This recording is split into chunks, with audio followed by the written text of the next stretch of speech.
이런 꿀맛이. 너 지금 이 방송 집중 안 하고. 아, 속보. 너무 기분 좋은 소식이니까. 속보로 완전히 6,380질. 와, 진짜. 와, 대단합니다. 예, 맞습니다. 대한민국 대단합니다. 예. 대단합니다. 이거 뭐 좋은 대한민국 거니까. 최고입니다. 예. 대한민국은 계속 치고 올라갈 겁니다. 그렇죠. 하지만 대한민국이 치고 올라가는데 걸림돌들이 많아요. 예. 또 잡아야죠. 이런 것들을 이제 제거를 하는 겁니다. 맞습니다. 자, 지금부터는 정치권 이야기를 살펴보는데 정치권에도 걸림돌이 많아. 예. 이거 걷어차는데 이분만한 분 없습니다. 대한민국 최고의 정치 구단, 네. 정치계의 팔순 아닙니다. 앞으로도 해야 될 일이 많습니다. 정치계의 세순 박지원 의원님 박수로 모십니다. 네. 반갑습니다. 오늘 체육 앵커가 방송 시작하고 최고의 스타트멘트를 했어요. 최고의 그래요? 스타트멘트. 최고. 지금 말씀하신 게 최고예요. 아, 그렇습니까? 네. 좀 띄워드렸더니 본인 띄워주는 거. 오프닝이 아니라 지금 띄워드린 거. 지금. 지금 띄워드린 게 마음에 든다 이 말씀입니다. 이제 경쟁자도 나오시고 그래갖고 조금 그러죠. 그 얘기는 잠시 후에 예. 나누도록 하겠습니다. 예. 이 얘기부터 한번 여쭤보도록 하겠습니다. 지방선거를 앞두고 이유를 알 수 없는 미국 방문으로 국민의힘은 지방선거 망쳤다고 난리가 났어요. 장동혁 너 때문에 지방선거 망쳤다고. 그런데 장동혁은요. 예. 나 지방선거 때문에 미국 갔다 온 거야. 거기 계속 있지 그래요 그러면. 와, 그냥 힘으로 밀고 가버리네. 하더라고. 대단하다. 와, 지방선거 때문에 미국 갔다 왔대. 나도 놀랬어. 자, 일단 그 장면 영상으로 보고 오겠습니다. 예. 미국 공화당 핵심 인사들과 실질적인 한라인을 구축하여 흔들리는 한미 동맹을 지탱할 신뢰의 토대를 만들었습니다. 앞으로 국민의힘의 역할이 필요한 상황이 발생하면 제가 직접 미국과 소통하며 문제 해결에 앞장설 것입니다. 그 부분에서 정리가 더 중요했다고 판단하시는 좋은 질문이다. 일단 질문이 잘못된 것 같습니다. 뭐야? 지선이 잘못된 거예요. 지선보다 방미가 중요한 것이 아니라 지선을 위해서 방미했다는 말씀을 드리겠습니다. 뭔 소리야? 정말 미국 이해가 안 선거에 된다. 뭐 아니, 무슨 출마합니까? 소리야? 알려줘요. 자, 하나하나 가겠습니다. 예. 일단 미국하고 한라인 구축했다고 한라인 했습니다. 구축했다. 와, 뭔가 대단한 게 있는 것 같잖아. 그게 바로 메일입니다. 아, 내 얘기가 아니에요. 본인이 얘기합니다. 그래요? 본인이. 한라인이 메일이에요? 자, 한라인은 메일로 밝혀졌습니다. 예. 함께 보시죠. 제가 공항에서 한국 입국을 위한 수속을 다 마치고요.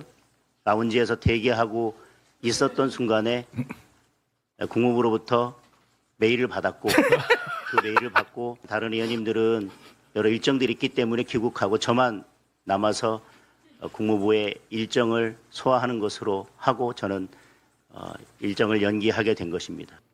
야, 차관보가 전화번호를 안 알려줘. 메일로. 차관보, 뒤통수 차관보인데도 메일로 주고받고 뒤통수만 보이고 누군지 맞아요. 밝히지 않고 예. 이런 당대표 해외 순방 본 적 있으십니까? 이건 뭐 세계 역사상 처음이죠. 처음이죠. 이건 해외 토픽감이에요. 근데 대한민국은 망신이잖아요. 그렇죠. 개망신당했죠. 예. 그런데 의전설 저는 8인데. 장동혁 대표가 숨은 뜻이 있어요. 뭐요? 공천에 개입하지 않고 지방선거에 개입하지 않아서 실패가 되더라도 이건 내 책임 아니다. 아. 이걸 딱 만들어 놓은 거예요. 아. 그래가지고 나는 계속해서 국민의힘 당대표를 해야 된다. 그 구실을 만들어 간 거예요. 아니, 당대표인데 이게 먹혀요. 어떻게 됐든 이 국무성의 차관보라고 하는 것은 아니, 의원님. 예. 한 20여 명 되는데 예. 앞 얼굴도 안 보이고 뒤통수 찍어가지고 누가 누군지 알아요. 그래도 보십시오. 우리 민주당의 송영길 전 대표는 아, 미국 가서 맞아요. 미국의 16개 정보기관장의 수장인 네. DNI 네. 국가정보원장을 만났어요. 그분은 16개 정보기관에서 매일 세계의 모든 안보 상황을 보고하면은 집대성해서 미국 대통령한테 새벽에 맨 먼저 만나서 보고하는 사람이에요. 이렇게 중요한 사람을 송영길 전 대표는 만나고 왔는데 그렇습니다. 이 사람 현직 당 대표라는 사람이 국무성 차관보 뒤통수하고 만나고 왔다니 이게 말이 되냐 이거죠. 이거 지금 막 수염 색깔로 맞춰보고 막 지금 누구냐 지금 저게. 난리예요 이거. 예. 예. 그림 맞추기 하고 난리예요. 예. 예.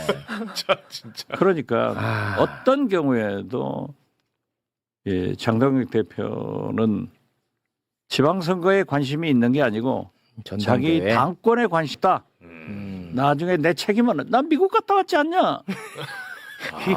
명평이구나. 공천은 이정현이나 박덕흠이 다 했지만 난 모른다. 그렇죠. 아. 그게 먹힌다고요? 당 대표가 저래. 그걸로 보신다는 거죠. 알겠습니다. 이쯤에서 저희가 또 오세훈 얘기를 안 할 수가 없어요. 오세훈. 왜냐하면 오세훈은 진짜 전형적인 기회주의자가 아닌가 저는 그렇게 봅니다.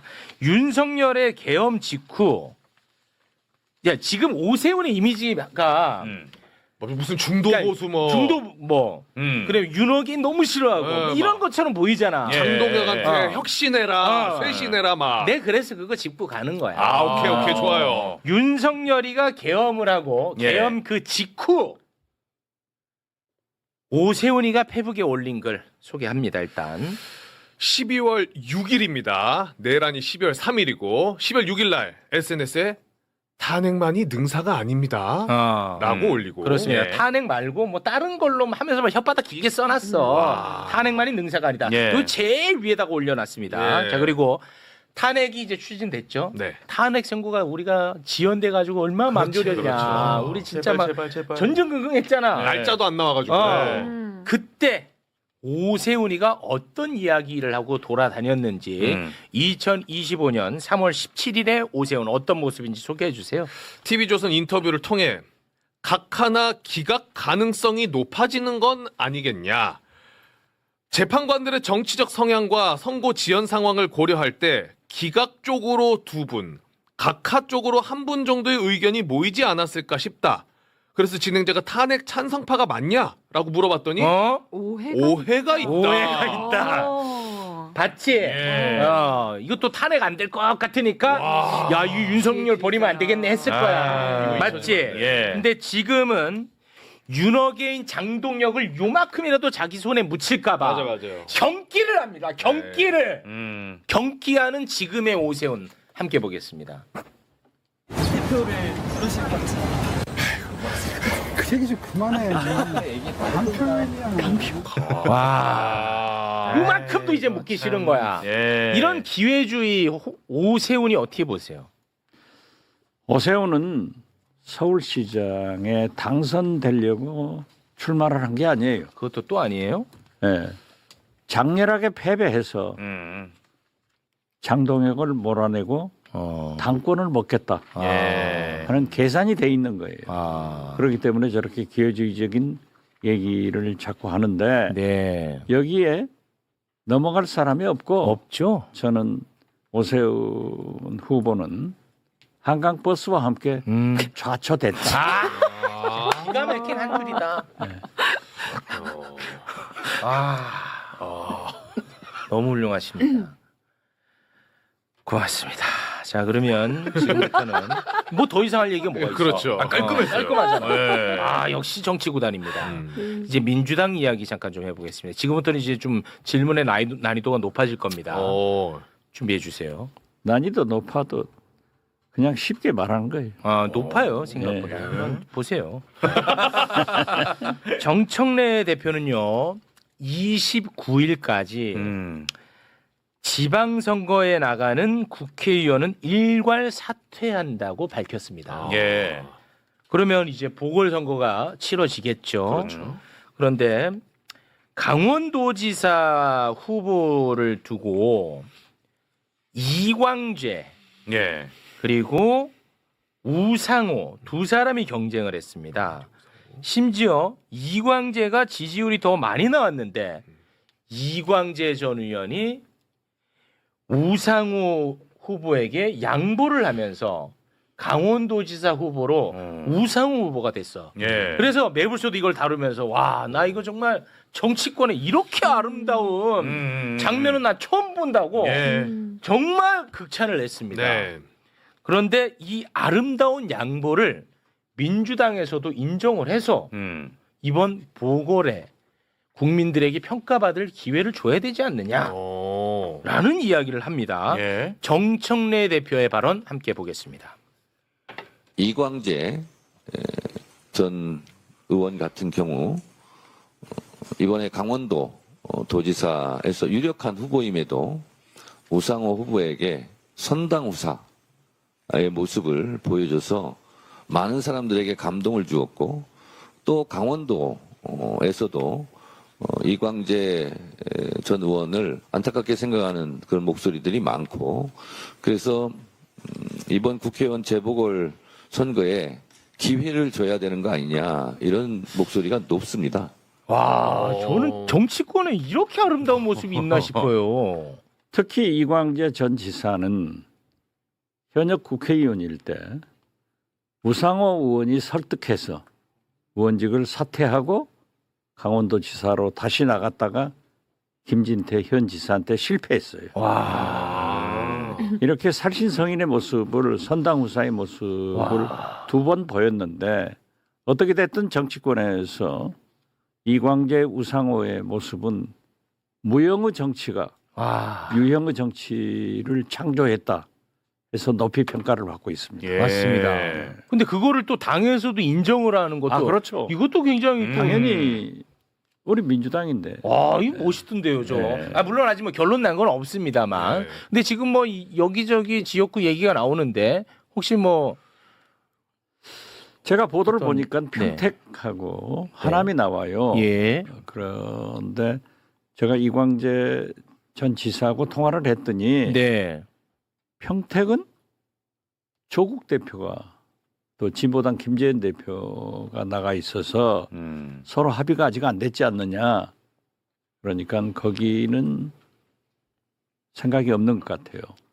그리고 만약 당에서 하는갑 하남갑 신예 의원 보궐. 성남하고 붙어 있대요. 음. 그리고 하기 때문에 그쪽은 생각을 하는 것 같아요. 그렇지만 어떻게 됐든 아직 결정은 안 된 것 같습니다. 그리고 아까 현역 국회 지사 측에 나갈 사람들, 현역 국회의원들 다 사퇴한다. 네. 이건 아주 잘한 거예요. 그건 잘한 거고요. 29일 그렇죠. 29일. 뭐 일부에서 전재수 부산시장 후보가 5월 1일 넘어서 사퇴를 하면은 거기 보궐선거가 없다. 네. 이런 것은 꼼수입니다. 그런 건 안 좋지 않군요. 절대 그래서는 안 그래서는 안 되죠. 돼. 전재수- 당당하게 해야지. 자, 그리고 또 하나 여쭤보고 싶은 게 정청래 대표가 송영길 전 대표도 이번에 전략공천 대상자로 염두에 두고 있다. 이런 발언을 했습니다. 이제 그러다 보니까 언론 보도에서는 송영길 대표의 지역구를 두고 굉장히 많은 보도들이 쏟아지고 있어요. 계양을 얘기도 나왔고요. 연수구 갑 얘기도 나오고요. 하남 갑 얘기도 나오고요. 너무나 많은 곳들이 나오는데 이거 어떻게 정리해야 된다고 보십니까? 역시 송영길 대표가 미국에서 귀국해가지고 어젯밤 늦게 저한테 전화를 주셨더라고요. 예. 그 D&I 제가 이제 국정원장을 했기 때문에 D&I하고의 관계를 잘 알거든요. 그래서 그런 설명을 해주던데 그래 어디로 나가나 이렇게 물었더니 네네. 예. 당에서 결정해 주는데 그거 당에서 하는 건데. 네, 당에서 결정해 주는 대로 하겠다. 단 자기는 인천을 떠나고 싶지 않다. 이렇게 얘기를 했습니다. 예. 그러니까 본인이 뭐 원하는 바는 있겠죠, 사람이니까. 그렇죠. 원하는 바는 그런데 계양물인데 당에 완전히 위임을 했더라고요. 그렇죠. 예. 당에서 결정해 주는 대로 하는데 인천은 떠나고 싶지 않다. 이런 얘기를 했습니다. 그렇군요. 네. 하나도 어려운 질문 아닌데요. 지금 대부분의 병원들이 다 문을 닫았어요. 전쟁 때문에. 현지에서 사실 유일하게 국경 없는 의사. 그럼 지금 지금까지? 이제 드릴 질문입니다. 어려운 질문. 하지 마세요. 저희 매불쇼도 어마어마하게 많이 다뤘던 내용. 김용 부원장. 예. 정말 정치검찰로부터 엄청난 이제 단합을 받았습니다. 엄청난 피해를 받고요. 그런데 아직 대법 선고가 나오기 전입니다. 그렇지 않습니까? 지금 보석 상태니까요. 김용 전 부원장의 공천을 두고 굉장히 많은 이야기들이 나오고 있어요. 요거는 어떻게 해야 된다고 보십니까? 제가 아마 맨 먼저 김용 부원장하고 방송 나가서 얘기를 했을 겁니다. 그리고 지금도 그러한 소신을 가지고 있는데 조국 혁신당 조국 대표가 고초를 겪을 때 제가 조국 대표한테 그런 얘기를 했어요. 어떻게 사법부를 믿느냐? 국민 심판을 직접 받아라. 예. 이렇게 했는데 저는 김용 민주정책연구원 전 부원장한테도 국민 심판 받아라. 그러지. 출마를. 사법부 믿지 마라. 오. 다 없는 것도 만들어서 죽이는데 예. 조의대 사법부를 믿어서 되느냐. 그렇기 때문에 국민 심판 받는 게 좋다. 이렇게 얘기를 했더니 최근에 보니까 또 출판 기념회를 많이 하러 다녀서 저도 가는데 조인에서 또 한마디씩 해줬어요. 네. 그런데 자기는 아무래도 경기도에서 활동을 했기 때문에 경기도 아무 곳이라도 좋다. 나가고 싶다. 나가겠다. 그래요. 이렇게 해서 저는 지지합니다. 그렇군요. 네. 우리 부대변인님은 혹시 대변인입니다. 대변인. 부대변인은 강성필 부대변인. 살면서 이렇게 화내는 모습 처음 봅니다. 민감하거든요. 이런 거. 죄송합니다. 제가 비염약을 너무 많이 먹어서 네, 대단히 네. 죄송합니다. 예. 아니 저는 뭐 저희 생각보다는 그냥 뭐 당내 분위기. 네, 당내 분위기를 말씀드리면 뭐 다양한 의견이 있지만 일단 김용 그 부원장께서 지금까지 뭐 검찰의 조작 기소, 조작 수사의 피해자라는 거에 대해서는 당의 대부분의 의원들이 다 그런 공감대를 다 가지고 있습니다. 생각이 다른 사람이 없어. 맞습니다. 그거는. 네, 네. 그러나 이제 이번에 이렇게 그 나오는 것과 관련해서는 여러 가지 의견들이 또 있는 것으로 알고 있습니다. 근데 이번에 지금 이제 지난주까지가 지선과 관련된 이제 공천을 마무리를 했고 이번 주부터 이제 공천 전략 공천 시작될 예정이어가지고요. 네. 지휘부에서 고심하고 있는 걸로 알고 있습니다. 이거는 진짜 고민을 많이 하는 것 같아요. 보니까. 네, 네. 맞습니다. 언론에서도 여기에 대해서는 별로 이렇게 추측을 잘 못하는 것 같더라고. 어려워서. 너무 어려워하는 상황입니다. 그만큼 이제 당에서도 고민을 하는 것 같아요. 그렇죠. 지도부에서 엄청난 고민을 할 거예요. 예. 과연 국민정서상 그렇지. 대법원에서 보석으로 나와 있는 사람을 공천을 해야 되느냐. 하지만은 저는 함에도 불구하고 우리는 검찰 개혁했다고 하지만은 아까 방송하면서 말씀하셨잖아요. 지금 이재명 정부 검찰총장 직무대행이 나 진짜. 저쪽 사람들 편을 들고 있어요. 예. 그러니까 검찰 개혁할 걸 더 해야 돼요. 예. 사법부는 아직 끝나지 않았어요. 예. 그렇기 때문에 우리는 이러한 문제에 대해서는 정면 돌파를 해야 된다. 다 죽더라도 제가 지도부에 있다고 하면은 김용 부원장을 공천하는 것이 한번 싸워볼 만하다. 타당하다. 그렇게 생각합니다. 네, 그거는 지금 아무튼 의원님의 생각을 저희는 그냥 들었을 뿐입니다. 근데 저는 아니, 내 생각도 상당히 많은 사람들이 공감하고 있어요. 예. 아마 댓글에도 박수가 많을 거예요. 굉장히 뭐 분분합니다. 예. 네, 좀 이건 왜냐하면 뭐가 딱 정답이라고 말하기는 어렵잖아. 그렇죠. 예. 정답은 출마를 시키는 거라니까요. 그건 이제 생각이시고. 뭘 생각이에요? 네, 알겠습니다. 네.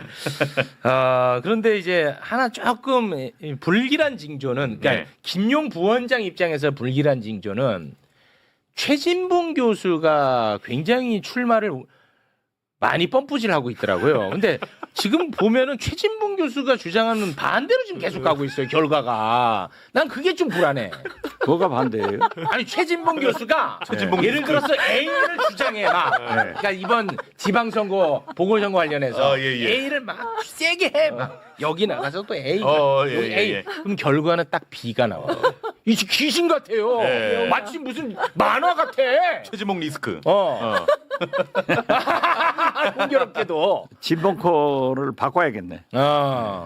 그래서 제가 이런 말도 해줬어요. 그냥 방송 광고 나갈 때 저 교수님 만약에 진짜 교수님이 김용 부원장 이번에 출마를 원한다면 편들지 마세요. 입 다물고 있어야 됩니다. 이러면서. 삼개구리 그걸로 바꿔야지. 제가 그렇게 또 얘기를 한 바 있습니다. 가만히 계셔라고. 네, 고맙습니다. 자, 이쯤에서 요 얘기는 아주 짧게 한마디 좀 하고 가고 싶어요. 정치권에 네.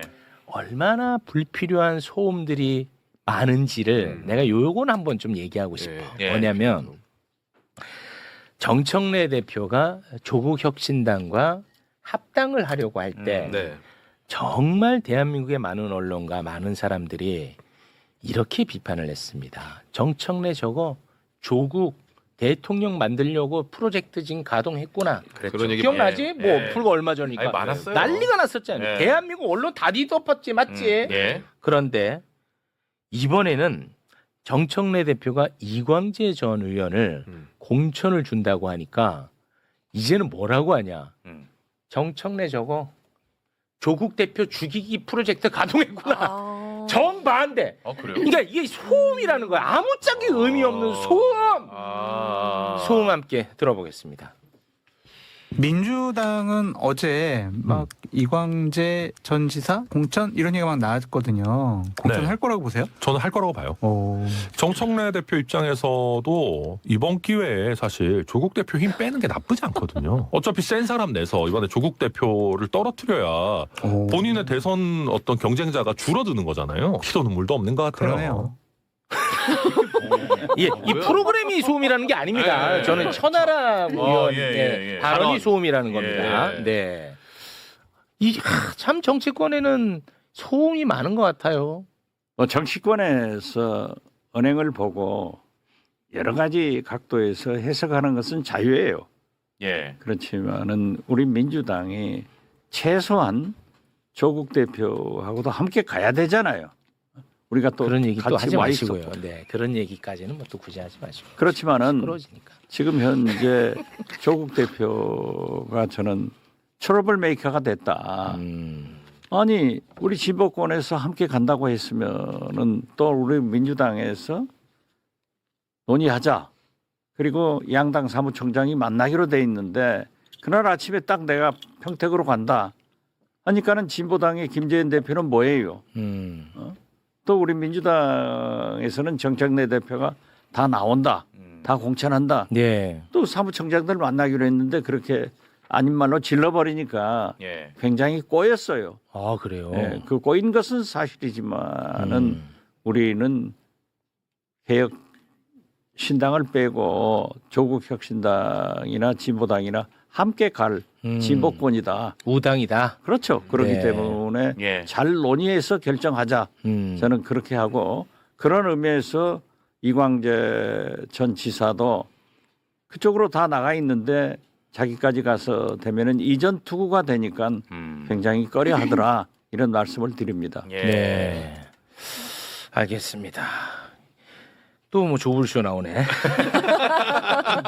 왜 또 조불쇼야? 조불쇼 또 바로 나오네요. 조국 혁신당이 꼬여 있는 건 사실이에요. 예. 그러면 우리가 수기하기로 있으면 논의를 해 나가야 되는데 논의를 하지 않고 질러버리고 또 호남에서는 경쟁하자 해가지고 후보를 냈는데 존재감이 없어요. 알겠습니다. 그래서 저는 굉장히 위기다 그렇게 봅니다. 예. 이번에는 우리 의원님과 1대1 토크쇼를 잠깐 진행을 하도록 하겠습니다. 예. 좋습니다. 국회의장 선거가 이제 좀 있으면 있습니다. 얼마 안 남았나요? 의원 투표 80, 예. 권리당원 투표 20%입니다.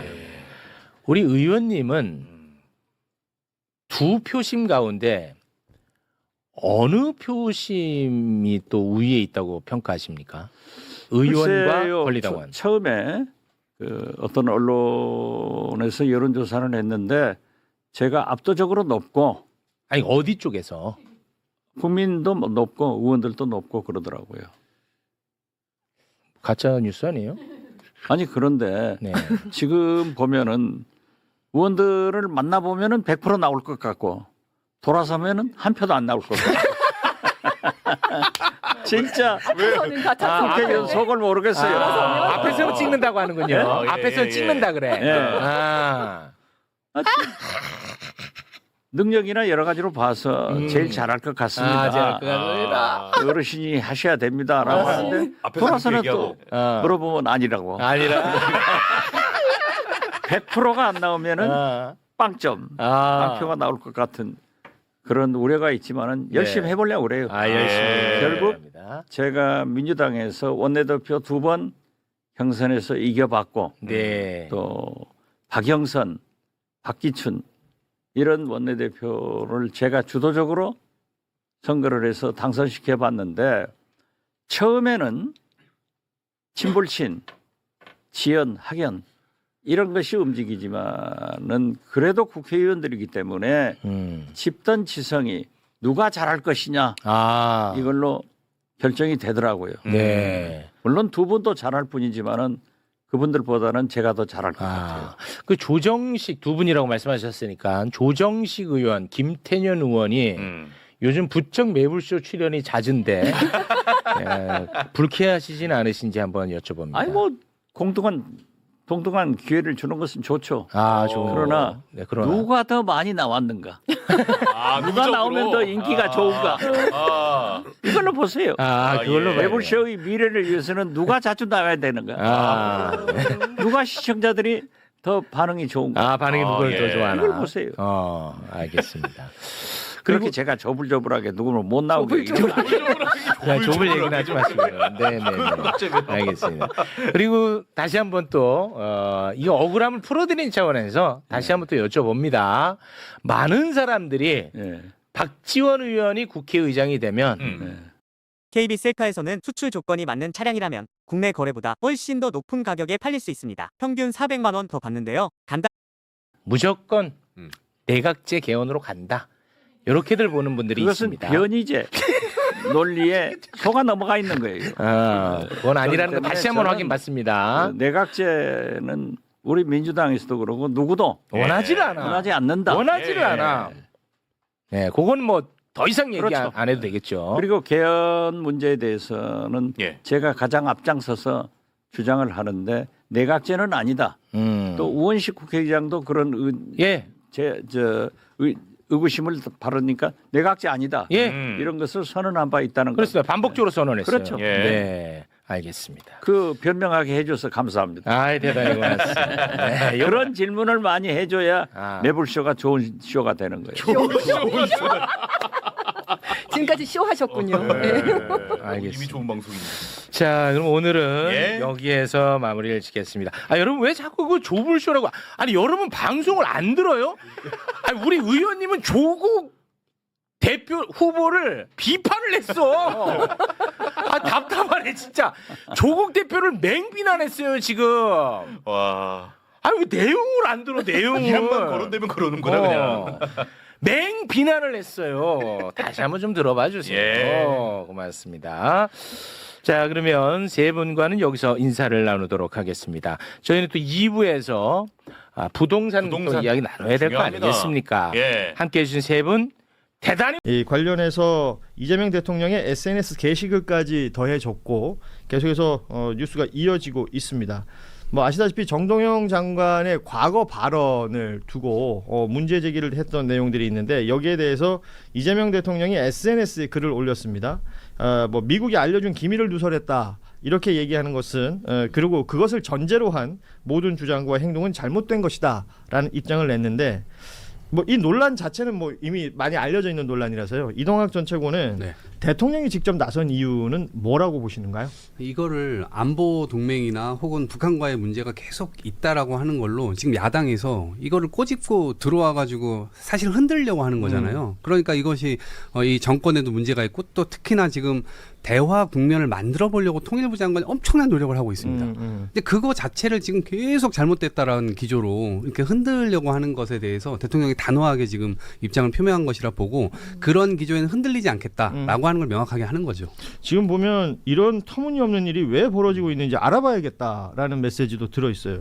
그러니까 알아봐야 되겠다라는 것이 저는 어디서 이걸 좀 꽂혔냐면 전반적으로 이 미국 측의 정보 제한이 된다라는 어제 보도가 나왔지 않습니까? 한겨레 단독 보도로 나왔던 내용인데 이런 내용을 기사를 쭉 보다 보면 정부 관계자라는 사람이 등장을 해요. 이 누군지는 모르겠어요. 그러니까 알아봐야 되겠다. 대통령이 알아봐야 되겠다 그러면 정부 관계자 찾겠다는 얘기 아닐까? 누군가 나와야죠. 예, 그런 생각 일단 들었는데 지금은 이제 두 가지 축을 봐야 돼요. 지금 야당 얘기를 해주셨는데 미국은 실제로 그럼 이 이유로 정동영 장관의 발언 때문에 우리에게 매일 제공하던 정보 제공 특히 이제 위성 정보라고 알려져 있는데 매일매일 제공되는 것들을 일부 제한해서 제공한다. 미국이 정말 이것 때문에 정보 제공을 제한하는 것일까? 이것도 사실은 따져봐야 되는 거잖아요. 네. 그래서 저는 이제 알아봐야 되겠다라는 게 되게 다양하게 해석될 수 있다고 네. 보는데요. 제가 이제 미국이 정확하게 어떠한 부분에서 그러는지를 명확하게 얘기하기는 어렵지만 근데 지금 북한과 관련해서는 일관된 행보의 흐름이 보이거든요. 이 얘기를 하려면 경주의 이펙트로 돌아가야 됩니다. 트럼프 대통령이 한국에 방문할 때 있어서 북한을 꼭 이번에 김정은을 만나고 싶다. 여차하면은 해제하는 것도 제재를 해제하는 것도 이야기가 나왔었거든요. 예. 돌아가는 순간에도 다음번에 꼭 만나자라고 이야기를 했었는데 지난번에 한때 쿠팡 로비 사태가 터졌을 때 김민석 총리가 미국에 방문해서 벤스 부통령을 만났지 않습니까? 그때 이제 나왔던 이야기가 북한과 대화를 하려면 어떻게 해야 됩니까? 라는 이야기가 나왔다라고 했고요. 그리고 이번에 트럼프 대통령을 만났을 때도 같은 이야기들이 나옵니다. 미국은 지금 북한과 대화를 하기 위해선 어떠한 게 필요한지 지금 한국에다가 계속 물어보고 있는 상황이에요. 예. 그런 상황에서 북한은 똑같은 답변을 계속합니다. 미사일을 쏴요. 그러한 상황인데 지금 근데 문제는 뭐예요? 트럼프 대통령가 엮였다 하면은 상황이 안 좋아지죠. 저는 이런 상황 속에서 보인다고 지금 보고 있습니다. 이게 정동영 장관이 이제 평양 뿐만 아니라 다양한 것에 대한 정보가 워낙 많은 분이고 북한 관련된 이제 핵 농축 여러 가지 이슈들 중에 그 지역 중에 하나가 이제 이번에 이름이 구성이라는 곳. 구성시. 예, 평안도에 이제 구성이라는 시가 있는데 거기가 거론이 됐다는 게 지금 이 이야기의 시작인 거 아니에요? 근데 정말 이렇게까지 해석이 다양하게 나올 만한 이야기인가 싶었는데 미국에서 정보를 제한한다 그러니까 말씀하신 것처럼 야당 중심으로 해서 정동영 장관 경질 얘기까지 한단 말이에요. 그러니까 이런 상황까지 번지는 것을 대통령이 SNS로 차단하려고 했다. 이렇게 해석이 가능할 것 같은데 그럼 미국은 왜? 그렇죠? 지금 김대우 기자도 얘기하셨지만 다양한 그 레이어들이 있을 것 같아요. 근데 미국은 왜 그럴까? 오윤희 씨는 이 기사를 쭉 들으면서 어떤 생각을 하고 있습니까? 전 이 기사를 여기 와서 처음 들어가지고 충격이군요. 너무 어렵고 너무 당황스럽고 오늘 좀 가장 충격이에요. 저는. 이 뉴스가 많이 나왔나요? 네. 지금 이게 가장 큰 이슈 중에 하나니까 정치권에서는. 그렇구나. 왜 그랬을까요? 미국. 네, 그럴 수 있죠. 네. 제가 그래서 이해가 안 가는 측면이 작년 8월 25일 날 한미 정상회담 때 제 취재 그때 워싱턴으로 갔었거든요. 그때 제일 기억에 남는 게 이재명 대통령이 했던 얘기가 페이스메이커를 얘기를 하면서 이렇게 협력 관계를 구축하기로 했는데 근데 오늘날 그러면 미국이 왜 이런 행보들을 보일까가 지금 문제가 되는 거지 않습니까? 근데 얼마 전에 있었던 그 북한에서 조선중앙통신인가요? 거기서 이제 김여정 대변인 뭐라고 했죠? 이재명 대통령에 대해서 솔직하다 하면서 칭찬을 하면서 칭찬했잖아요. 근데 그 맨 마지막 문단에 뭐라고 써 있냐면 우리는 어떤 형태로의 접촉도 하지 않을 것이다 라고 얘기를 했어요. 그러니까 지금 계속해서 일련의 흐름이 미국은 한국을 통해서 북한과의 접촉을 원하고 북한은 그것에 대해 반대하는 입장을 의사를 표현하고 있는 그런 첨예한 사건인데 여기서 가장 큰 문제는 야당이 이것을 무언가 정치적인 음모처럼 얘기를 거론하는 것이 아마 정부에서 가장 지금 첨예한 문제를 불편하게끔 만드는 프레임 구도로 가는 게 불편해서 그럴 것이다. 네. 저는 그렇게 보고 있습니다. 해석이 다양한데 그러니까 이재명 대통령의 그 이스라엘 관련된 SNS 발언이 있었잖아요. 보편적 인권 관련된 발언. 이 발언 이 게시글 이후에 특히 유럽부터 시작해서 뭐 각국 정상들 그리고 오늘 경향신문 보도 보면 가자에서 실제 피해를 입었던 분들은 이 메시지를 굉장히 환영하고 있다라는 보도들도 있고 이 대통령의 SNS 글이 전 세계적으로 이렇게 좋은 평가를 받으니까 불편한 데는 딱 두 군데거든요. 미국하고 이스라엘이에요. 그래서 미국이 여기에 대한 어떤 견제로 이것저것 찾다가 정동영 장관이 9개월 전 발언을 끌고 들어온 건 아니겠느냐. 이런 해석들도 지금 동시에 존재하기 때문에. 지난 SNS 예. 이스라엘 언급으로 인해서. 너무 유치하다 미국. 아니 뭐 여러 해석들이 있다는 겁니다. 지금 김대호 기자의 해석도 있었고 이동학 최고께는 또 이것도 좀 여쭤봐야 될 것 같은데.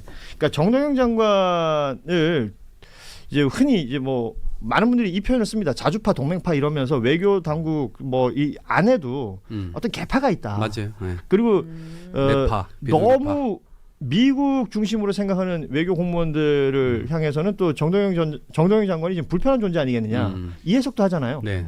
이런 것도 여기 작동을 했다고 봅니까? 작동될 수 있다고 보여지죠. 그리고 지금 우리나라가 이미 보도된 건데 민간 단체에서도 북한의 민간 단체를 계속 접촉이나 이런 것들 아마 무슨 단체인지는 아마 그 밝혀지기 어려울 겁니다. 근데 그런 차원에서의 보도가 지금 나고 있고 그리고 저는 뭐 기자님하고 이렇게 좀 생각이 조금 다른 게 있는데 미국에서 오히려 채널을 가지고 있다. 북한과. 그래서 우리나라 통일부라든가 외교안보 이런 데서 미국을 통해서 결국 북한에다가 뭔가를 계속 주입하려고 하는데 만약에 우리나라가 통일부 장관의 어떤 시그널로 인해서 북한과의 다이렉트 채널이 열리게 되면 미국 입장에서는 본인들의 역할이 조금 약해지잖아요. 네, 이제 그런 측면을 조금 생각을 해서 지금과 같은 이런 문제들을 견제하는 게 아닌가?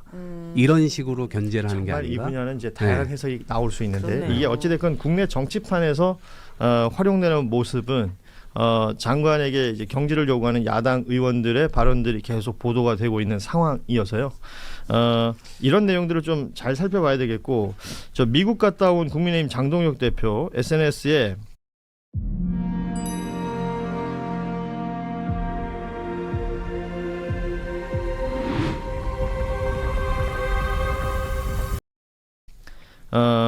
미국과 헤어질 결심이라는 제목으로 지금 SNS 게시글이 딱 저렇게 올라왔어요. 사진도 저걸 썼습니다. FAFO. 예, 제가 읽으려면 제 욕이라서 읽지 못하겠는데 F로 시작하는 욕 다음에 around, find out. 저게 이제 선 넘으면 그러니까 말하자면 까불면 죽인다 뭐 이런 뜻 아니에요, 저게. 예, 저렇게 쓰면서 굉장히 사실은 색깔론적인 얘기를 저기다 적어놓은 거거든요. 뭐 미국하고 동맹 깨고 중국하고 동맹하려고 하는 것 아니냐라는 취지인데 어떻게 보셨습니까? 두 분 중에 아무나 먼저 얘기하세요. 세금이 너무 아깝다. 오윤혜 씨가 치고 나오죠. 예. 진짜 심지어 제1 야당 대표가 가서 누구 만나고 왔죠? 뭐 숨막히는 뒤태라고 나오던데 누군지 뭐 재현 배우인지 진짜 어디 영어 마을에 가서 찍은 건지 우리가 알 수 없을 만큼. 그 사진 한번 띄워주시겠습니까? 말 나온 김에. 아니 네. 뭐 심지어 차관 보를 만났다고 하는데. 네. 근데 왜 얼굴 저 사람의 뒷모습에 앞모습이에요? 저 사람이? 아니죠? 보안상의 이유로 공개할 수 없다라고 하면서 저 뒷모습만 공개가 된 거죠. 맞습니다. 그래서 너무 오히려 나라망신? 송영길 대표님 같은 경우에는 오히려 가서 되게 우리가 알만한 분들을 그래도 좀 만나고 왔던데 제일 야당이면 더 만나고 왔어야 하는데 세금이 너무 아깝다. 계산해보니까 제 세금이 한 8,000원 정도는 계산을 해봤어요. 들어간 것 같아요. 제가 직접 계산한 건 아니지만 제가 당비를 내지 않아도 우리 세금의 몇 프로가 거의 간다면서요. 맞아요. 80원도 아까운데 나는. 80원도. 너무 세금 아깝다. 그래서 돈 아깝다. 네. 저 사진이 1월 3일 날 트럼프 대통령이 본인의 X에 올렸던 거예요. 아까 그 FAFO 얘기한 겁니다. 예. 그게 저게 이제 까불면 죽어 이 얘기인데 저거 마두로 대통령 체포하고 난 다음에 올린 거거든요. 예. 미국의 무시무시함을 보여주려고 하는 건데 지금 한국의 정치인이고 한국의 야당이긴 하지만 그래도 무슨 미국 약간 저런 걸 활용해가지고 지금 여당을 공격하고 대통령을 공격한다는 건 약간 너무 사대적이거나 너무 매국적인 행동 아니에요? 저런 방식으로 해가지고 이재명 대통령을 트럼프 대통령이 와서 잡아가라는 겁니까? 저런 의미를 얘기한다는 것 자체가 제가 볼 때는 지금 본인 스스로가 어디에 위치해 있는가 이걸 지금 망각한 행태 아니냐 그렇게 생각합니다. 네, 이 국내 정치를 왠지 그 외국 어떤 정상이나 힘 있는 곳에 가서 이렇게 뭔가 해결하려고 하는 그러니까 정치의 하청이다. 이런 표현을 쓰기도 하고 그 국내 정치에 이제 외세를 끌어들인 꼴이 된다라는 얘기도 해요. 그러니까 우리가 뭐 조선 말이나 이제 그런 케이스들을 역사에서 배우는 것들이 그렇죠. 있는데 그렇게 비판하시는 분들도 있습니다. 김대호 기자는 어떻게 해석하고 있습니까? 저는 사실 이번에 미국 순방 저 사진을 포함해서 그러니까 장동혁 대표가 네, 장동혁 대표가 지선 이제 한 40여 일 정도 남기고 행보를 이해할 수가 없었는데 오늘 좀 깊이 고민을 해보니까 아주 위험한 상상을 하고 계시다면은 저는 경고를 드리고 싶어요. 어떤 상상이요? 지난번에 한미 정상회담 직전에 트럼프 대통령이 SNS에 뭐라고 올렸죠? 한국에서 숙청이 일어나고 있다라고 하면서 대한민국 국민들을 긴장하게 하는 그러한 것들을 했어요. 그런데 이재명 대통령이 딱 도착하자 그 바로 앞에서 대기하고 있던 여자 기자분이 있어요. 그래서 이것에 대해서 어떻게 생각하십니까? 그러니까 트럼프 대통령이 짧게 귓속말로 가짜 뉴스다, 페이크 뉴스. 라고 얘기를 했죠. 근데 그 기자가 누구지 제가 어느 정도 알고 있거든요. 미국 가서 이제 그때 취재할 때 이야기를 들었는데 미국 갔다 온 거는 많이 네네. 푸네요. 네.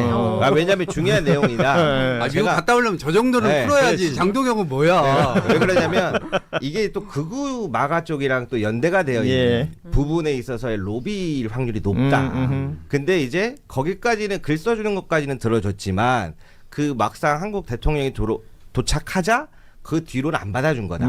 딱 거기까지가 얘기된 거다. 이런 이야기들이 굉장히 많이 돌았거든요. 그러면 지금 장동혁 대표가 쓰는 글이 저는 위험하다고 보는 게 이번에 미국 가서 누굴 만나서 어떤 얘기를 했는지 뭐 지금 추정은 나오고 있지만 트럼프 대통령의 성향이 제일 중요해요. 왜냐하면 이번에 엊그저께 지금 헝가리에서 선거 결과 나왔지 않습니까? 그렇게 해서 이제 오르반 총리가 이제 참패를 겪었는데 벤스 부통령이 선거 지원 유세를 가요. 그럼에도 불구하고. 네, 근데 거기서 어떤 일이 벌어졌냐면 축구장 10,000원의 이제 지지자들이 있을 거 아니에요. 네. 트럼프 대통령과의 전화 연결을 합니다. 벤스. 네. 약간 팬미팅 같은 느낌이네요. 그렇죠. 그런데 트럼프 대통령이 뭐라고 얘기를 하냐면 오르반을 도와달라. 그러면 내가 미국이 앞으로 경제적과 투자 유치를 해주겠다라고 하는 엄청난 이야기를 해요. 아르헨티나 때도 그때 200억 차관해줄 때 그런 것처럼 트럼프 대통령은 본인의 입맛에 맞으면 선거에 대해서 여김없이 남의 나라도 개입을 합니다. 그 약속을 지켜요?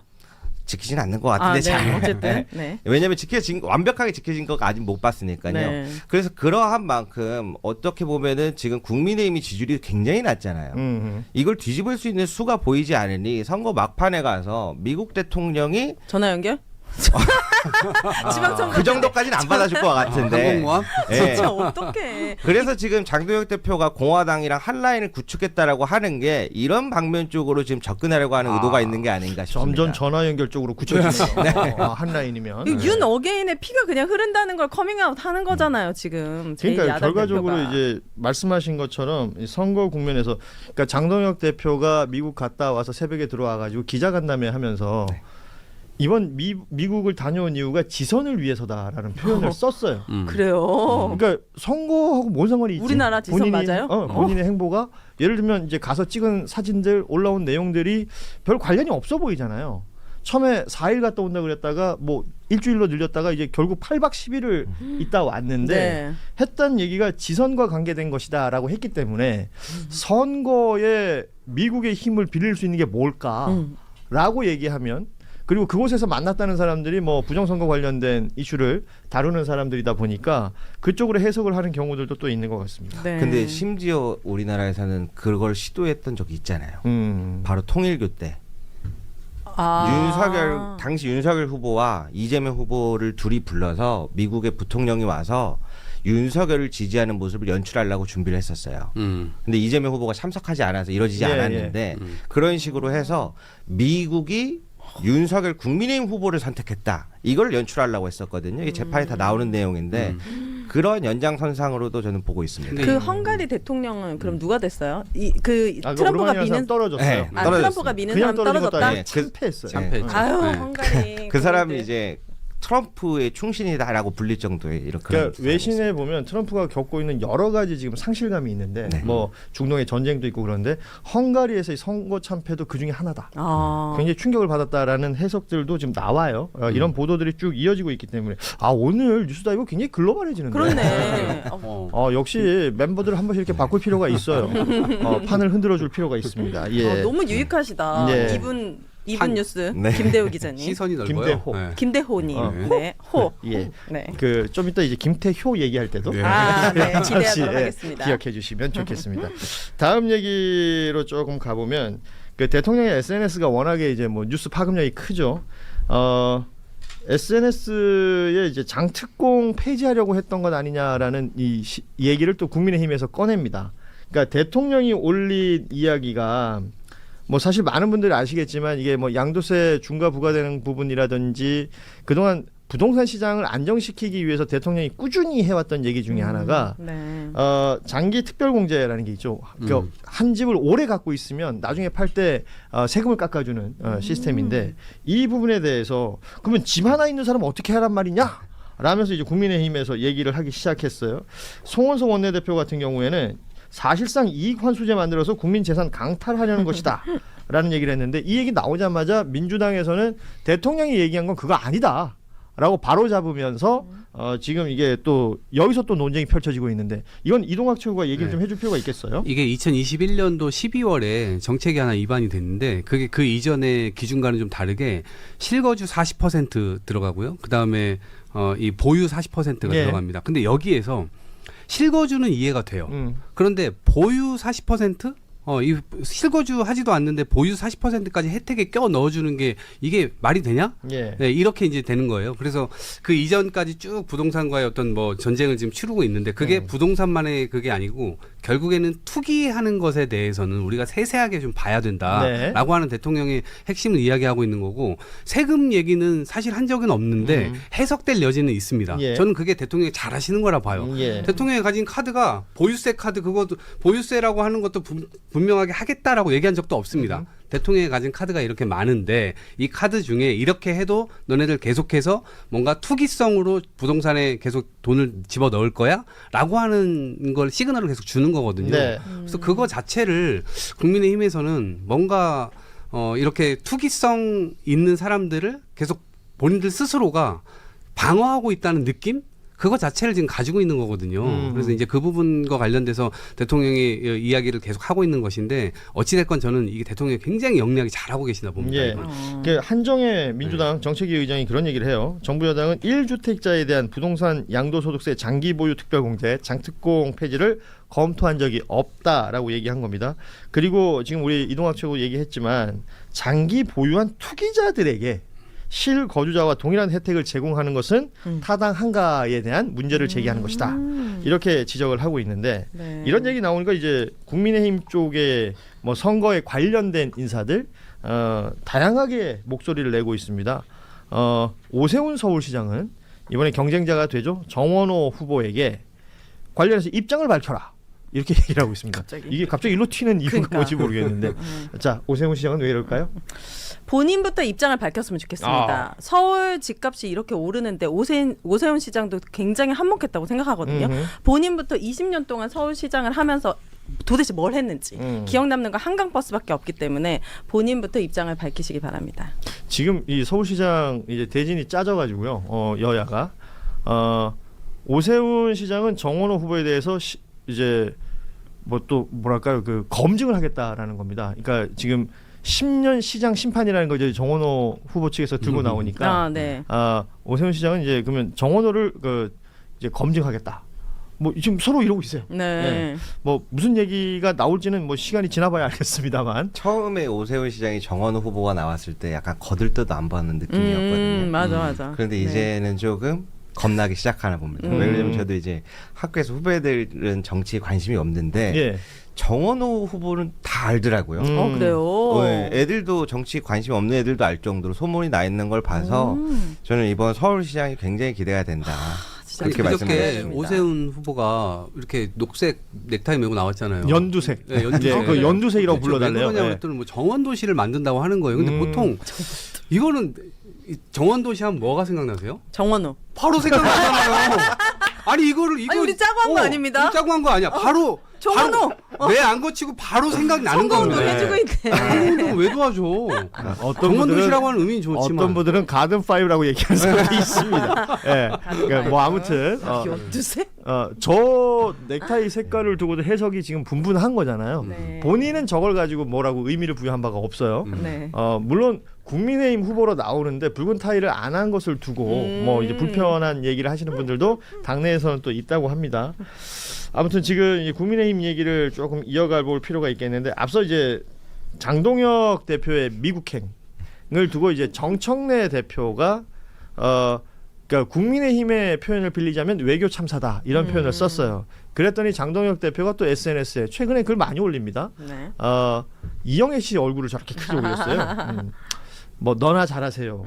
라는 이제 정청래 대표의 발언이 실린 기사를 링크하고 저렇게 올렸는데 어떻게 이걸 뭐 해석을 해야 될까 싶더라고요. 그냥 긁힌 거죠. 그냥 긁힌 거 아니에요? 솔직히 누가 봐도. 아니 이제 본인이 지금 엄청난 공격을 받고 있잖아요. 예. 미국 가가지고 성과도 아무것도 없고 누구 만났냐고 뭐 비공개라고 그러고 등판 이제 출연한 사람이 있는데 어쨌든 그분은 초상권이 있었는지 얼굴을 드러낼 수가 없었고 등판 나오는데 얼마를 썼을지 모르겠어요. 지금 뭐 몇 천만 원 이상은 최소 썼을 것 같은데 아니 그렇게 하다가 보니까 수많은 곳들에서 공격이 들어오니까 에라 모르겠다 상대방 공격이나 하자 해가지고 지금 눈길을 다른 쪽으로 끄는 겁니다. 네. 그러니까 다른 형태로 지금 뉴스를 덮고 싶어 한다. 그렇죠. 뭐 이런 해석들 그렇게까지 얘기를 하고 있는데 당 내에서도 말이에요. 그 박정하 의원이라고 있죠. 뭐 이른바 친한계로 분류가 되는 인물이긴 합니다. 이번 그 장동혁 대표의 방미를 두고 국민 세금을 낭비하고 당의 누를 많이 끼쳤다. 이 정도면 사실 당무 감사를 해야 하는 것 아니냐. 그러니까 감사를 해보겠다는 것처럼 들리잖아요. 그냥 이제 우리끼리는 이제 뉴스를 보면 해석을 또 해줘야 되는 거니까. 네. 장동혁 대표의 방미가 남긴 것은? 이라는 질문에 한 단어로 답을 하는 그런 시간을 갖도록 하겠습니다. 방미가 남긴 한 단어? 예. 고민이 많이 돼요? 한 단어는 너무 힘든데 지금. 그럼 본인이 네. 생각하는 거 한번 얘기해 볼까요? 무엇을 남겼을까요?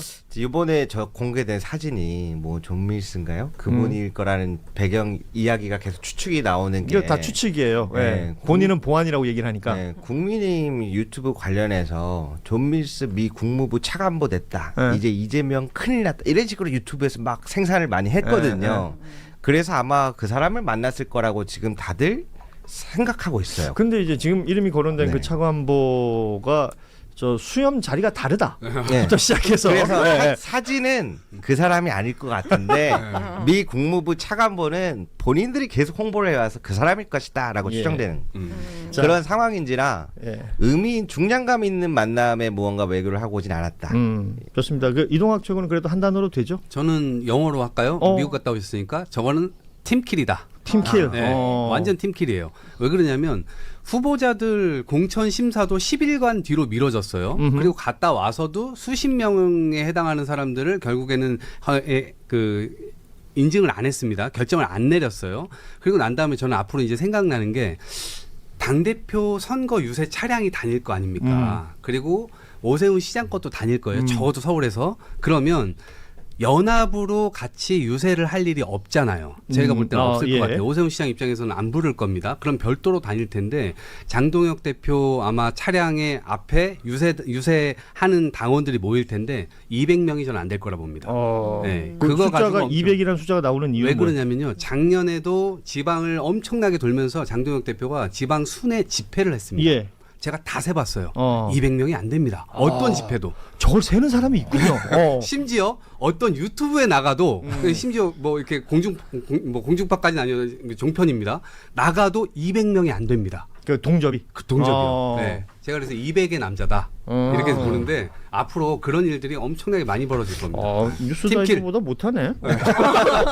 장동혁이 여기 나오잖아요. 200이 안 됩니다. 그럼 우리 섭외 안 합니다.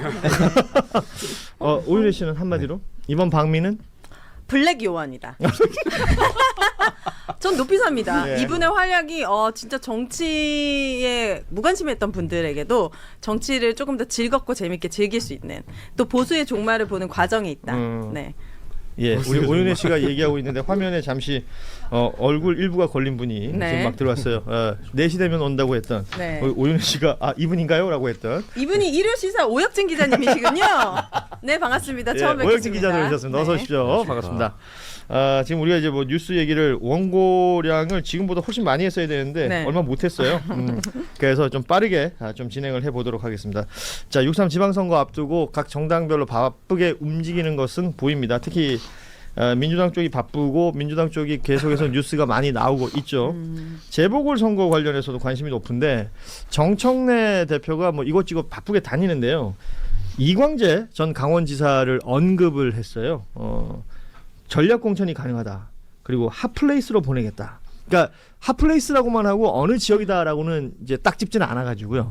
해석이 분분할 수 있는데 뭐 처음에는 하남갑 얘기 나오더니 이제 평택을 얘기도 나오고 그러면 지금 조국혁신당 조국 대표랑 붙는 건가? 뭐 다양한 얘기들 나오거든요. 혹시 뭐 들으신 바 있습니까? 제 재보궐 지역들 많이 취재 다니는데요. 보안 철저합니다. 그래요? 예, 진짜 철저해요. 본인이 취재를 좀 못한 건 아니고. 그럴 수도 있고. 기자들이 자기가 모르면 보안이 철저하다. 굉장히 철저하다. 그 보안 철저한 걸 뚫고 다니는 우리 오혁진 기자가 좀 이따가 활약을 해줄 겁니다. 저 사람은 특검을 뚫고 다니는 사람이에요. 그래요?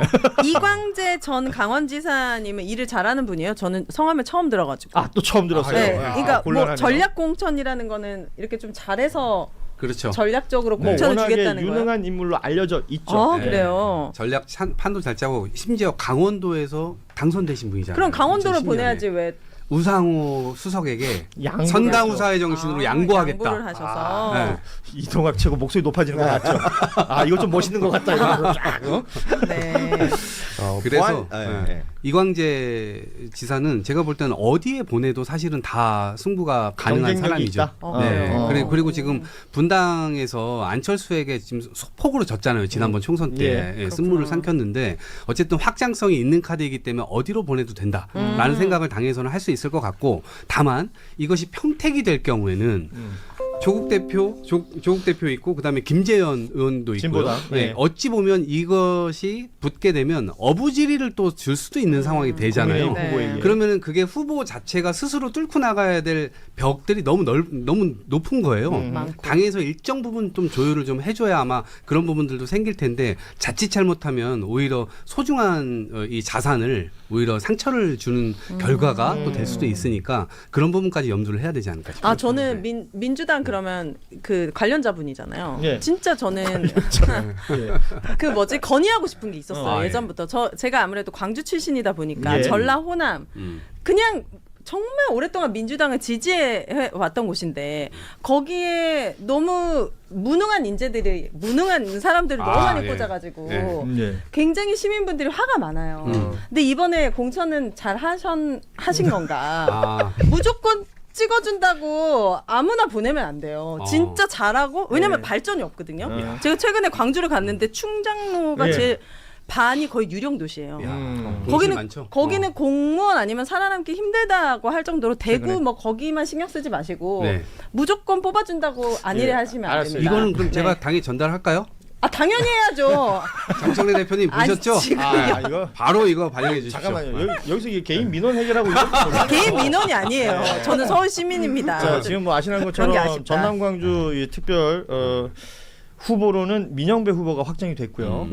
전북은 이제 이원택 후보가 확정이 돼 있는 상황인데 우리 오윤혜 씨 얘기 들으시고 전청래 대표님 만나면 제가 또 바로 얘기하도록 하겠습니다. 네. 자, 그리고 핫플이라고 얘기되는 곳들이 있는 만큼 이제 핫한 인물들이 있는데 이광재 전 지사만큼이나 송영길 대표에 대한 관심도 높아요. 그러니까 지금 대통령의 지역구이기도 했었던 계양을 여기 이제 청와대 김남준 전 대변인이 먼저 가서 이제 털을 닦는다라는 얘기도 있었던 것이고 뭐 아시다시피 여기를 제일 오래 있었던 사람은 송영길 전 대표이기 때문에요. 그런데 전략공천 얘기가 나오면서 하남갑 얘기도 나오고 있고 그럼 계양을은 교통정리가 자연스럽게 되는 것인가 뭐 이런 얘기들이 아직까지는 다 설로 돕니다. 우리 김대호 기자가 또 여기도 보안이 많이 시켜져 있던가요? 네, 아니 제가 왜 보안이라고 말씀드리는 이유가 뭐냐면 지금 각 후보 측에다가 이제 취재를 하잖아요. 그러면 다 똑같은 질문을 해요. 여기 이쪽에는 누구 이야기 나와요? 썰이 돈다. 그러니까 자신들도 지금 지역이 확정이 안 되니까 다 다들 궁금한 상태인 거예요. 근데 이제 본인이 나가고 싶은 지역들이 있으니까 기사에서는 한양갑으로 나온다 했다가 또 어느 기사에서는 계양으로 나온다고 했다가 그리고 결정적인 거는 지금 몇 개의 지역을 계속 여론조사를 돌리고 있어요. 네. 그러니까 이게 만약에 정해졌다면은 준비를 하겠죠. 그래서 그러한 부분에 있어서 아직까지 지금은 아마 23일인가요? 민주당 정청래 지도부가 그쯤부터 해서 아마 발표할 거다라고 이야기를 했던 거. 그러니까 지금 정리가 되고 있는 것은 울산 남구갑 김상욱 의원이 울산시장 출마하면서 이제 비게 되는 거기에 전태진 변호사 영입이 되면서 이 얘기는 지금 거의 확정적으로 거론이 되고 있는데 나머지 지역들은 지금 후보가 확정된 곳이 없습니다. 그래서 계속해서 설이 돌고 있는 것이 민주당은 이 상황이고 29일 날 이번에 광역단체장에 도전하는 의원들 일괄 사퇴한다. 라는 부분들까지는 확인이 된 것이고 이후 상황들 좀 볼 필요가 있겠습니다. 30일까지는 정리가 돼야지 이제 보궐이 치러지게 되는 것이고 그러면 그때부터 이제 각 위치에 따라서 후보들이 정해질 것으로 보입니다. 우리 오 기자님은 취재해서 알고 계신 거 없나요? 출연하셨는데 거의 방청객처럼 우리한테 눈을 돌리고 계셔가지고 혼자 뭐 물 마시고 지금 혼자 뭐 약간 사색하고 있는 것 같은데. 네. 전 특검이랑 정보사 내용밖에 몰라가지고. 알았어요. 스페셜 주제로 오셔가지고. 그럼 계속 메이크업하고 계세요. 국민의힘 상황 좀 보자면 국민의힘은 어찌됐건 당 지도부와 이 후보자들 간의 관계가 대충 정리가 되는 것 같아요. 후보자들이 자체적인 선대위를 구성하겠다고 여기저기서 얘기가 나옵니다. 경기도에는 지역에 있는 국회의원들이 중앙당이 아닌 독자 선대위 꾸리겠다라고 얘기했고 이게 의미심장한 것은 사실은 대구예요. 추경호 지금 예비 후보죠. 추경호 예비 후보도 오늘 라디오에서 지역 선대위 꾸릴 것이다. 이런 얘기를 했고 김진태 강원지사만 장동혁 대표면 쓴소리 할 거다라고 하면서 독자 선대위는 예의가 아니다라는 입장을 내고 있어서요. 자 서울시장 뭐 오세훈 시장도 마찬가지죠. 자체적으로 한다 그러고 박형준 부산시장도 마찬가지고 지금 이 얘기가 나오는 것 같아서 국민의힘은 이렇게 되면 완전히 선거를 따로따로 치르는 구조가 될 것 같은데. 그럴 수밖에 없죠. 왜냐하면 전국 정당이라고 하는 건 전국에서 골고루 후보를 내고 그 후보들과 단일한 선거 메시지 톤을 유지하면서 뛴다는 거거든요. 그리고 그거를 국민들 앞에 심판을 받는 거예요. 근데 지금 이거는 지역별로 다 따로따로 떨어져서 옛날 왜 저기 뭐 이게 지역 중심으로 그냥 돌아가는 그런 걸로 그냥 다 돌아가겠다라고 하는 것이고 이제 그럴 수밖에 없는 게 장동혁이 과거에 윤석열 김건희를 선거 앞두고 윤석열 김건희가 선거에 도움되는 행동을 하는 게 아니라 거의 후보자들의 발목을 붙잡고 그냥 못 뛰게 만드는 그런 모습들을 너무 많이 보여줬잖아요. 의대 정원이라든지 뭐 이런 것들 다 마찬가지죠. 장동혁이 지금 윤석열과 똑같은 행동을 하고 있는 거거든요. 후보자들이 그 털게 만들어서는 안 되고 본인 스스로가 먼저 당에서 당대표가 부담을 짊어지고 털어줘야 후보자들이 막 뛸 텐데 오히려 아령을 후보자들의 이 발목에다 다 달아놔가지고 더 뛰기 힘들게 만들어버렸어요. 장동혁 대표는 지방선거 완패가 목표예요? 왜 그러는 거예요? 난 진짜 궁금해요. 아니 아까 블랙요원이라고 잘 판단을 해주셨잖아요. 그건 진짜 내 촉이 맞는 거야. 민주당의 블랙요원이야. 뭐 다양한 해석 중에 사실 이 선거보다는 그 이후에 있을 당권에 더 관심이 있는 것이다라는 해석들 꾸준히 나오고 있어서. 그래도 선거를 최선을 다해서 치러야 그 다음도 있는 거잖아요. 이렇게 개판 치면은 어디 가도 환영을 못 받잖아요 지금. 그러니까 지금이라도 뭐 노력을 해야 될 거 아니에요. 하고 있대잖아요. 미국에 지선 때문에 갔다 왔대잖아요. 알겠습니다. 왜 자꾸 나한테 그래? 아니 그럼 누구한테 그럼 장동혁 대표 좀 모셔줘요. 오혁진 기자한테 해요 차라리.